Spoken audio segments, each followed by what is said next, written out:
Hey guys, also wanted to show what else I got other than the dirt track tires and the Proline 4.3 Badlands. Just a few upgrades. First off, I went ahead and got the Castle 2028 cooling fan. Eventually, want to upgrade the motor, maybe even do the 2028 Castle, or I'm really not sure if I want to do Leopard or what motor to do.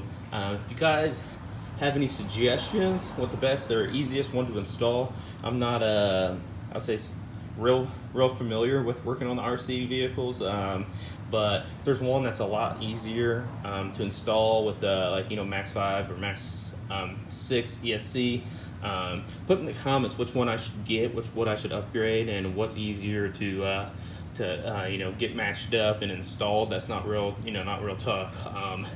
One thing I saw that was pretty cool that I'd like to maybe do for this winter, live in Indiana, so we get snow frequently.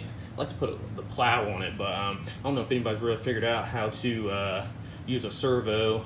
I know a couple people's working on it, use a servo to get the plow up and down, but wanted to show 2028 cooling fan.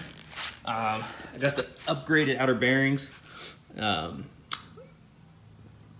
can see them right there.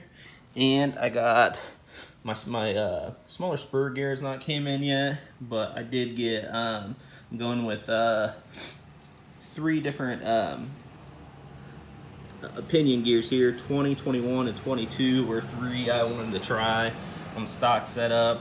I just kind of want to try everything stock first, see what I can get out of it before I start really upgrading stuff. So I probably won't mess with installing these today. I wanted to get the tires installed, but the inner bearings come with them, of course, but I will get those on at a later time, and I'll show a video of that. But just wanted to show kind of the steps of what I'm doing here. I ordered a new GPS, so that'll be here Monday as well. I'll do a top speed run with the new tires, then I'll slowly start changing gears, see what I can get out of it, but I at least want a baseline before I start doing a whole lot to it, and then make sure definitely to keep the motor cool. So continue to watch, and don't forget to subscribe. Thank you.